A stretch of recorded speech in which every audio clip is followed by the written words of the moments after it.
let's quickly have a look how to create a block and what you can do with a block. Now at the moment, as you can see, if I'm going to select everything in my object properties, Caddie will confirm that I've got multiple objects. I've got one circle, 4 lines, text, as well as a dimension.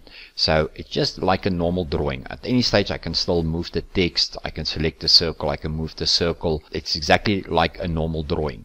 Now we're going to make it a block. So to make it a block, we're going to select the content that you want to make a block. We're going to right click your CSM and we're going to go down to make. Then you will see this option that says make block. So I'm going to click on make block. Caddie will ask us for a name. So I'm going to call it block 1. We can give it a description. Say 2000 by 2000 block. The origin, we're going to say pick, otherwise it's going to make use of 000. That means you're familiar with your UCS icon at the bottom left hand side, otherwise it will use that particular point for origin. And we would like to specify on my block where my origin need to be. So I'm going to say pick, and Caddie will ask us indicate origin for block. I'm going to press S for auto snap, and as you can see, Caddie give us my signals. So now I can decide where I would like to have this control point. So I'm going to left click.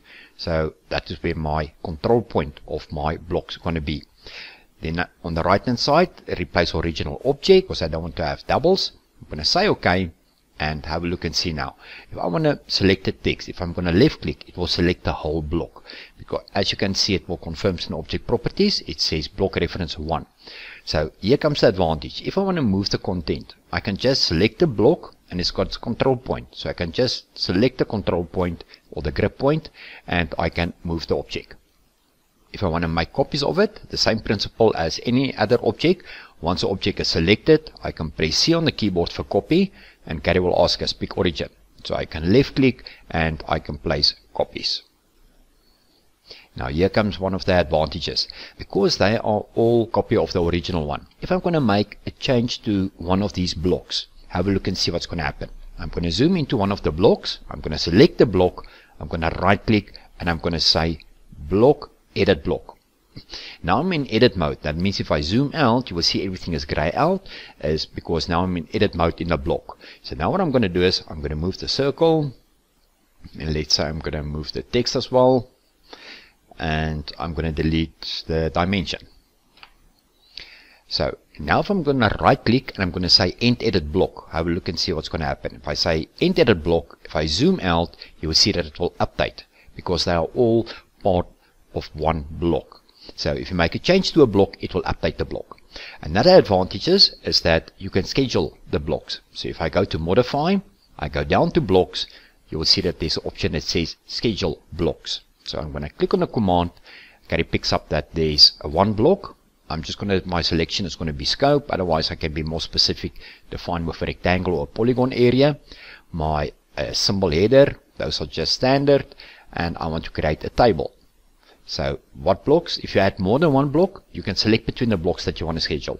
So I just want to schedule this one block. I'm going to say OK, and Caddie will ask me indicate top left point of table. So I indicate top left, and as you can see, it gives me my symbol preview, it gives me my name of the block, the description, as well as the count.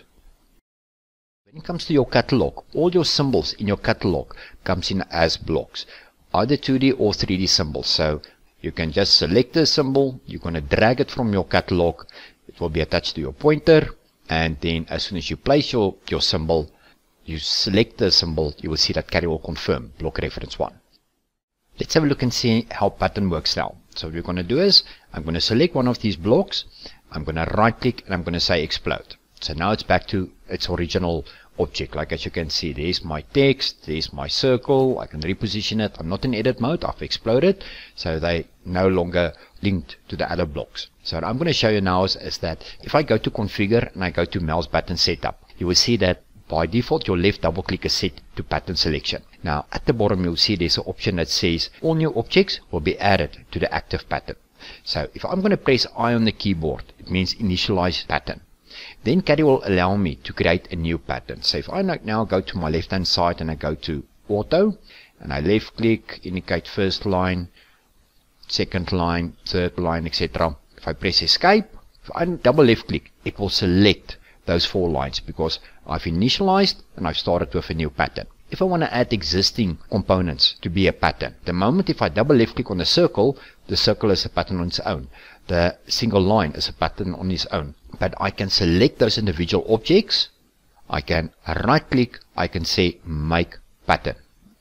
Now it's a pattern, so now what I can do is I press escape and have a look. As soon as I double left click on the circle, it will select my square as well. If I double left click on the square, it will select the circle as well. And here comes the advantage maybe of working off patterns, is that once it's selected, I can say C for copy, and I can make copies of it.